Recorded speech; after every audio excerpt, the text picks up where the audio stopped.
नमस्कार, आप देख रहे हैं हार्ट टॉक भारत। मैं हूं दिवाकर विक्रम सिंह।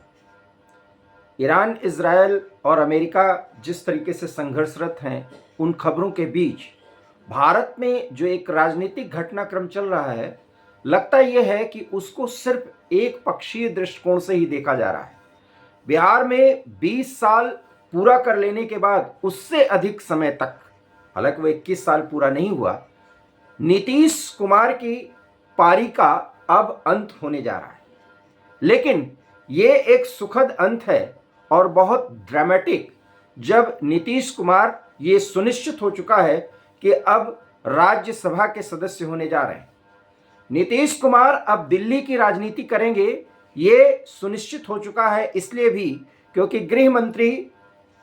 अमित शाह ने जिस तरीके से उनके तारीफों के कसीदे गढ़े और उनके सार्वजनिक जीवन में शुचिता को जिस तरीके से तरजीह दी नीतीश कुमार ने, उसकी जमकर तारीफ की। सवाल यह है कि जब नीतीश कुमार दिल्ली की राजनीति करेंगे तो बिहार की राजनीति में जो वैक्यूम है उसको कैसे पूरा किया जाएगा। गठबंधन की राजनीति में एनडीए का नया मुख्यमंत्री कौन होगा, ये बहुत कयास लगाए जा रहे हैं। सम्राट चौधरी से लेकर और अब तो चिराग पासवान के भी मुख्यमंत्री बनाए जाने, लेकिन इतना तय है कि नीतीश कुमार के बेटे निशांत कुमार, जो व्यक्तिगत जीवन में बहुत संकोची स्वभाव के हैं लेकिन बेहद नैतिक और राजनीतिक चमक दमक से बहुत दूर, वो एक पढ़े लिखे व्यक्ति हैं, उनके उप मुख्यमंत्री बनाए जाने की बात चल रही है। बिहार में कौन मुख्यमंत्री बनेगा, कौन उप मुख्यमंत्री बनेगा, इसको लेकर के अगर आरजेडी और खास करके तेजस्वी यादव या उनकी पार्टी के रणनीतिकार कोई राजनीति कर रहे हैं और नीतीश कुमार को ये बताने की कोशिश कर रहे हैं कि वो बिहार की राजनीति में फिलहाल जब भाजपा को साथ लेकर के चल रहे हैं तो जरूरत है, क्योंकि अगर भाजपा की सरकार बनी तो जेडीयू की तो बर्बादी होगी ही होगी। भाजपा एक नई प्रयोगशाला के तौर पर यूज किया जाएगा, ऐसा तेजस्वी यादव कह रहे हैं। बिहार की राजनीति में क्या होगा, कौन मुख्यमंत्री बनेगा, इस पर तो ढेर सारी चर्चाएं आप सुन चुके हैं। चर्चाएं तो सोशल मीडिया और अखबारों से लेकर के और तमाम जो राजनीतिक पंडित हैं वो नीतीश कुमार के भविष्य के बारे में भी बोल रहे हैं। लेकिन क्या किसी ने यह सोचा कि नीतीश कुमार राज्यसभा में पहुंचकर सिर्फ पार्टी की राजनीति करेंगे, अपने बेटे को सिर्फ स्थापित करने की कोशिश करेंगे, या कोई मंत्रालय पाकर के उसमें किसी तरीके से अपना जो भी जीवन अब सार्वजनिक तौर पर कहा जाए, वैसे तो वो दीर्घायु हो और लंबे समय तक वो देश की सेवा करें, ये हमारी शुभकामनाएं हैं और हम ये चाहेंगे भी। लेकिन नीतीश कुमार को जितना कम आंका जाता है, जब भी नीतीश कुमार उससे कहीं आगे का राजनीतिक कौशल और चातुर्य दिखाते हैं। अपने बेटे को और जनता दल यूनाइटेड की जो स्थिति है,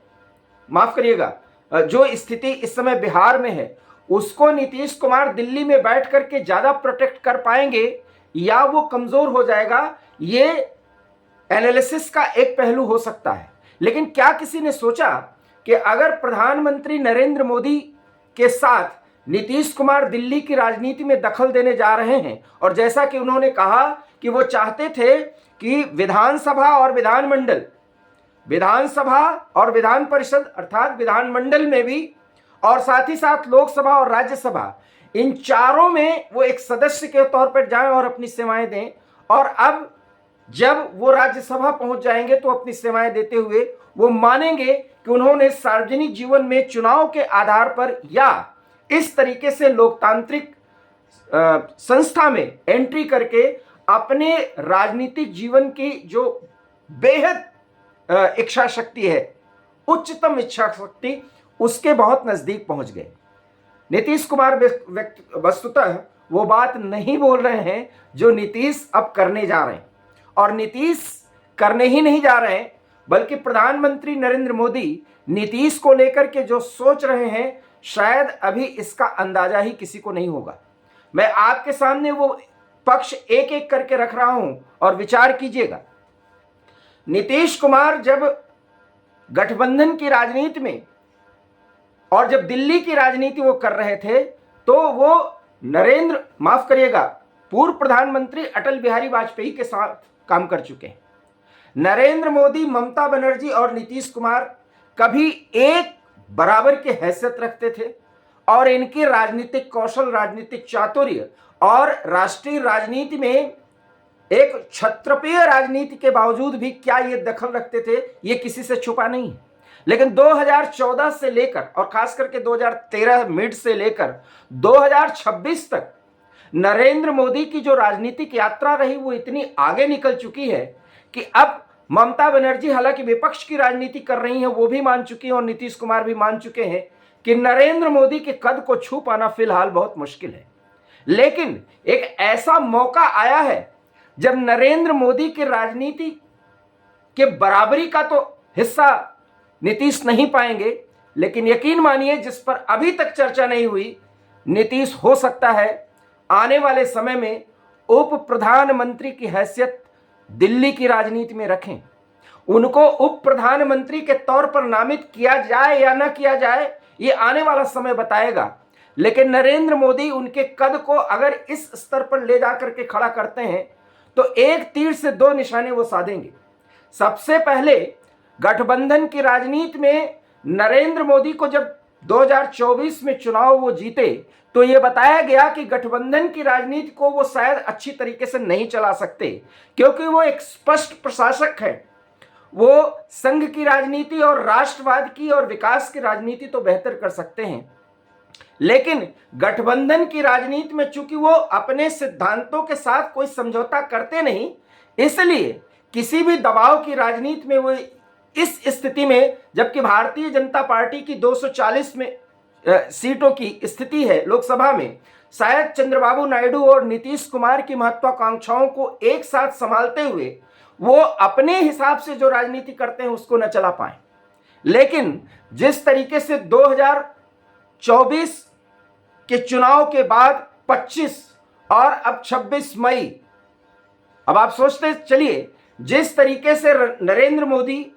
चंद्रबाबू नायडू और नीतीश कुमार को न सिर्फ साथ लेकर के चले बल्कि उनकी क्षत्रपीय महत्वाकांक्षाओं को पूरा करते हुए उन्होंने संघवाद और मिलीजुली सरकार की जो राजनीति का एक बेहतर आधार बनाया है, अब उस पर एक बड़ी इमारत खड़ी करने जा रहे हैं नरेंद्र मोदी। मुझे लगता है कि आपको इस बात पर भी विचार करना चाहिए। दूसरा जो एक तीर है उसका दूसरा निशाना यह है कि जिस तरीके से राहुल गांधी इंडी गठबंधन की राजनीति को अपने हिसाब से चलाते हुए इंडी गठबंधन को लगभग महत्वहीन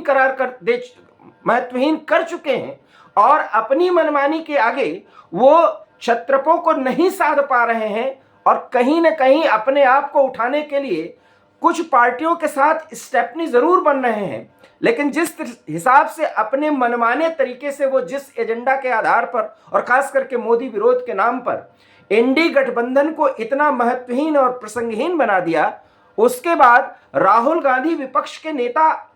हो या ना हो इस पर एक बड़ी चर्चा है। बंगाल की राजनीति में जिस तरीके से ममता ने राहुल को एंट्री न देने की एक बड़ी पहल की है, उसके बाद राहुल की राजनीति सिर्फ गालीबाजी की राजनीति और मोदी विरोध की राजनीति तक सीमित रह गई। और ऐसे दौर में जब गठबंधन की राजनीति में न सिर्फ सफल प्रयोग को नरेंद्र मोदी आगे बढ़ा रहे हैं बल्कि एक ऐसे अनुभवी नेता का जो बिहार में 4 बार सफलतापूर्वक सरकार को चलाते हुए जंगल राज से बिहार को विकास के रास्ते पर लाते हुए एक नई राह दिखा पाया है, अब उसका प्रयोग और उसके अनुभव को राष्ट्रीय राजनीति में प्रयोग करेंगे और वो भी अपने साथ अपने हिसाब से आगे लेकर के आगे बढ़ेंगे। ये नरेंद्र मोदी का बड़ा प्रयोग होगा। और मैं फिर कह रहा हूं, एक किसी भी मंत्रालय का पदभार दे देना या राज्यसभा में बैठा करके किसी भी तरीके से राज्यसभा के विपक्ष की राजनीति को भोथरा करना, यह नीतीश को काम नहीं दिया जाएगा। यह सिर्फ एनडीए के कन्वेनर के रूप में उनकी भूमिका, यहां भी उनको, हालांकि यह भूमिका उनकी होगी, यहां तक उनकी सीमाएं नहीं होंगी। नीतीश कुमार को जिस भी मंत्रालय का काम दिया जाए, मैं एक बार फिर स्पष्ट कर रहा हूं, हो सकता है कि उप प्रधानमंत्री पद नामित न किया जाए उनके लिए, लेकिन उनकी हैसियत, उनका कद और उनकी सेवाएं लगभग उसके बराबर की होने जा रही हैं। और इसलिए बिहार की राजनीति में जो वैक्यूम आया है उसमें मुख्यमंत्री कौन बनेगा, सम्राट चौधरी बनेंगे या पासवान, चिराग पासवान की लॉटरी लग सकती है, इस पर चर्चा हो रही है। बिहार में गठबंधन बहुत मजबूत चलेगा क्योंकि दिल्ली से बैठ करके नरेंद्र मोदी और नीतीश कुमार का आशीर्वाद एक साथ आगे मिलने जा रहा है। वहां पर जिस तरीके से विधायक और खास करके जदयू के नीतीश के समर्थन में जो एक इमोशनल भावनाएं व्यक्त कर रहे हैं, वो सब कुछ समय की बात है। जब नीतीश कुमार और मोदी एक साथ एक तरीके से किसी भी नेता को बर्दाश्त देंगे, उसके बाद वो बिहार की राजनीति को बेहतर तरीके से आगे बढ़ाएगा। ये एक नीतीश की पहली जिम्मेदारी होगी। दूसरी जिम्मेदारी, बिहार जैसे बीमारू राज्य को अगर विकास के पथ पर लाया गया है तो बिहार सहित पूर्वांचल के विकास के लिए मोदी का एक विजन है, और उस विजन को अगर दिल्ली में बैठ करके किसी बड़े पद की भूमिका में रहते हुए नीतीश कुमार उसके साथ अगर न्याय कर पाए तो गठबंधन की राजनीति में एक नए प्रयोग के साथ उस अविकसित क्षेत्र को विकास की राह में आगे बढ़ाने का भी मोदी का एक प्रयोग और बहुत बड़ी सफलता की ओर आगे बढ़ेगा। और राष्ट्रीय राजनीति में गठबंधन की राजनीति के जरिए विकास की एक नई इबारत लिख करके गठबंधन की राजनीति में मायने और मतलब क्या होने चाहिए, नरेंद्र मोदी की शायद ये भी सोच होगी। इसलिए ये मत सोचिए कि बिहार का मुख्यमंत्री कौन बनेगा, यहां तक सीमाएं नहीं होनी चाहिए। क्या नीतीश कुमार की हैसियत एक डिप्टी पीएम की होने जा रही है, इस पर विचार करिए और इंतजार कीजिए उस समय का। आने वाले समय में दिल्ली की राजनीति में नीतीश कुमार की दखल बहुत ज्यादा बढ़ने जा रही है, वो भी नरेंद्र मोदी के आशीर्वाद से। और शायद ये नरेंद्र मोदी की राजनीति को और उनके कद को और बहुत बड़ी एक माइलस्टोन पर ले जाकर के खड़ी करने जा रही है। आपको हमारा ये विचार नया लग सकता है, हो सकता है कि कुछ अजूबा लगे, लेकिन सच मानिए, नीतीश कुमार की जो राजनीतिक चातुर्य और कौशल है वो राज्यसभा के मेंबर बन करके या एनडीए के कन्वीनर बन करके दिल्ली में नहीं बैठने जा रहे हैं। ये और बात है, उनकी तबीयत बेहद अच्छी नहीं है, लेकिन दिल्ली में उनको जिस तरीके की सहूलियत और जिस तरीके की प्राथमिकता उनके अनुभव के साथ गठबंधन की राजनीति को जोड़ते हुए आगे बढ़ाई जाएगी, उसमें नरेंद्र मोदी और नीतीश की जोड़ी